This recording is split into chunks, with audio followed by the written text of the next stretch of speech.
ससुराल में शोर। लड़की जब अपने ससुराल जाती है तो वो ये सोच कर जाती है कि उसकी ननद उसकी बहन होगी।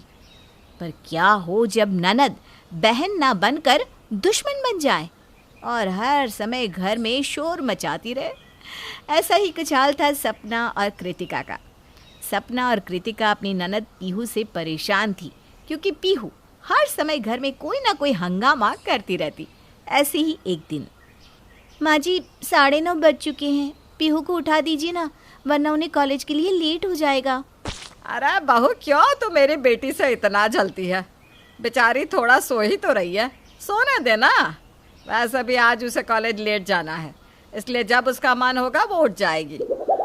इतना बोलकर सुमन चली जाती है। सुमन के कहने पर सपना अपनी ननद को नहीं उठाती।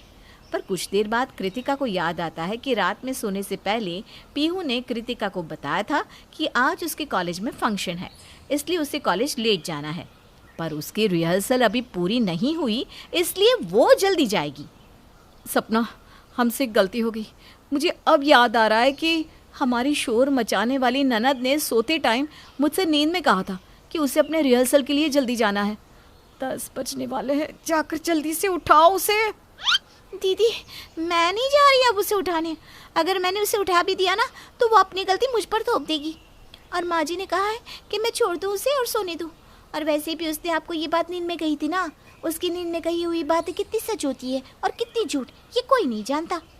दोनों देवरानी जिठानी आपस में बात कर रही होती है कि तभी घर वालों को पीहू के चिल्लाने की आवाज़ आती है। पीहू की आवाज़ सुनकर सब उसके कमरे में जाते हैं, जहाँ पीहू अपना फ़ोन हाथ में पकड़कर रोते हुए अपनी माँ से कहती है, माँ मैं लेट हो गई। आज मेरे कॉलेज में फंक्शन था, सबको कॉलेज लेट जाना था पर मुझे जल्दी जाना था। मेरा रिहर्सल था मेरा रिहर्सल छूट गया और ये सब कुछ भाभी की वजह से हुआ है। भाभी, मैंने आपको सोने से पहले बताया था ना। पीहू, पर माँ जी ने ही कहा कि हम तुम्हें सोने दे।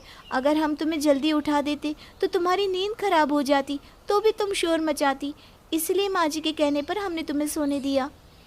अपनी गलती छुपाने के लिए माँ पर झूठा इल्जाम लगा रही हो।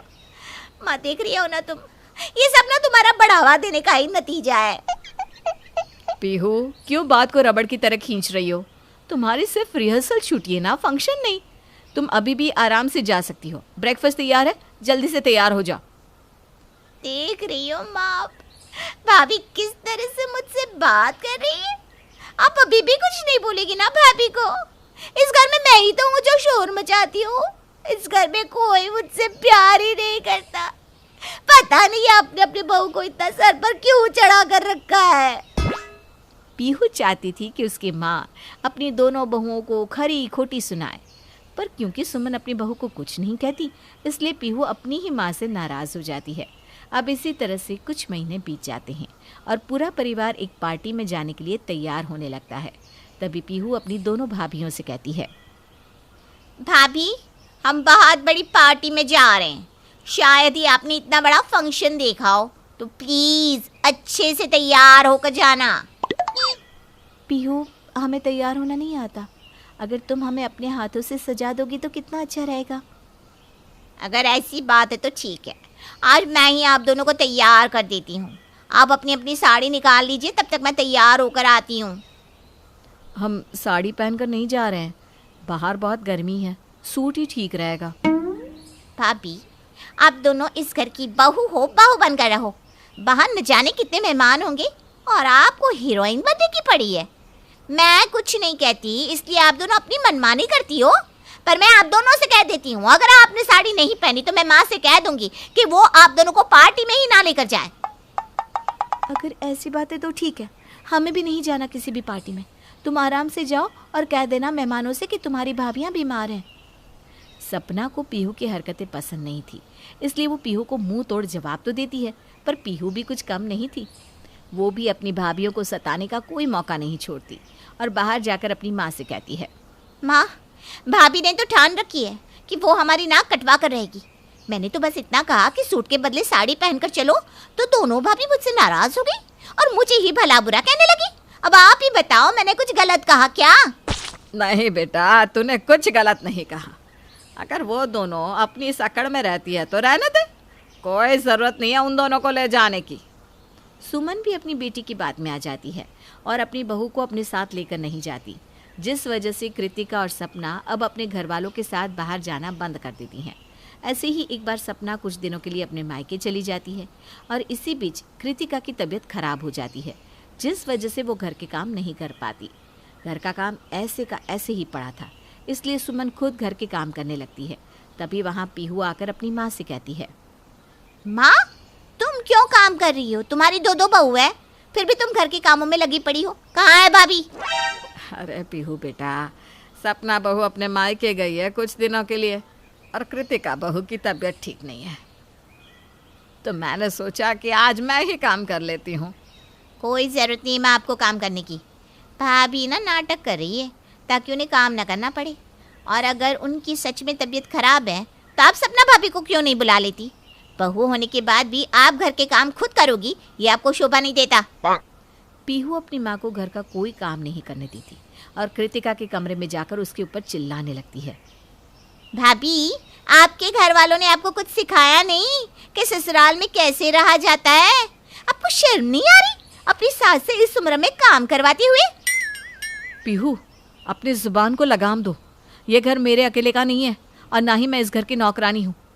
मेरे माँ बाप ने भी मुझे बड़े नाजों से पाला है। तुम इस घर की बेटी हो, इसका मतलब ये नहीं कि सबके सर पर बैठकर नाचोगी। तुम अपने माँ बाप की लाडली हो, मेरी नहीं। और मैंने माँ जी को नहीं कहा था काम करने के लिए, माँ जी खुद गई थी काम करने के लिए। और वैसे भी अगर महीने में एक दिन माँ जी घर के कामों को हाथ लगा भी लेंगी तो क्या प्रॉब्लम है? अरे तुम भी तो इस घर की बेटी हो, तुम्हें नहीं लगता कि तुम्हें भी घर के काम सीख लेने चाहिए ताकि तुम्हारे ससुराल में तुम्हें कोई खरी खोटी ना सुना सके? आज कृतिका चुप नहीं रहती और वो भी सपना की तरह पीहू को मुंह तोड़ जवाब देती है, जिसके बाद पीहू रोती हुई अपनी माँ के पास जाती है और छोटे बच्चे की तरह अपनी भाभी की शिकायत करने लगती है। माँ, मेरी तो इस घर में कोई इज्जत ही नहीं है, मुझे सच में कोई प्यार ही नहीं करता। भाभी तो मुझे हमेशा भला बुराई कहती है और हमेशा मेरे पीछे ही पड़ी रहती है। अरे पीहू बेटा, अब क्या हो गया? क्या बोल दिया अब तेरी भाभी ने? भाभी कह रही है कि वो इस घर की नौकरानी नहीं है और अब से मैं भी इस घर के काम करूं ताकि ससुराल में कोई मुझे खरी खोटी ना सुना सके। माँ, तुम ही बताओ, क्या मुझे घर के काम करने नहीं आते? क्या मैं इतनी कामचोर और आलसी हूँ जो भाभी मुझसे इतनी बड़ी बात कह रही है? सुमन अपनी बेटी की आंखों में आंसू नहीं देख पाती और बिना कृतिका की गलती उसे भला बुरा सुनाने लगती है और उससे नाराज हो जाती है। कुछ दिनों बाद सपना घर आती है और घर का सन्नाटा देख अपनी जिठानी से कहती है, दीदी, आपने हमारी शोर मचाने वाली ननद को सीधा कर दिया क्या? मैं कुछ दिनों के लिए मायके क्या गई, इस घर में तो सन्नाटा ही छा गया। आखिर हुआ क्या? कृतिका अब सारी बात सपना को बताती है। सारी बात जानने के बाद सपना को अपनी ननद पर बहुत गुस्सा आता है और वो अपनी जिठानी से कहती है, आपने बिल्कुल सही किया दीदी, अब पानी सर से ऊपर जा रहा है। महारानी खाकर अपने बर्तन भी सिंक में नहीं रखती, अपने कपड़े भी हमसे धुलवाती है और हमें ही कामचोर कहती है। माँ जी भी ना हमेशा अपने बेटी की साइड लेती है। दीदी, अब ना हमें कुछ करना ही होगा। मैंने तो सोच लिया है, मैं कहीं नौकरी कर लूँगी ताकि मुझे इस घर से छुटकारा मिल सके। जितना देर मैं बाहर रहूँगी उतनी देर तो मुझे शांति मिलेगी। सही बोल रही है आप दीदी, अगर हम कोई नौकरी कर लेंगे और घर के कामों को हाथ नहीं लगाएंगे तब इस पीहू की बच्ची को अकल आएगी कि हम दोनों घर में रहकर कितना काम करते हैं। सपना और कृतिका अपनी ननद को सुधारने के लिए नौकरी करने लगती है और घर के किसी भी काम को हाथ नहीं लगाती, जिस वजह से घर के पूरे काम सुमन और पीहू को मिलकर करने पड़ते हैं। और इसके बाद उन दोनों को समझ में आता है कि सपना और कृतिका घर में कितना काम करती थी।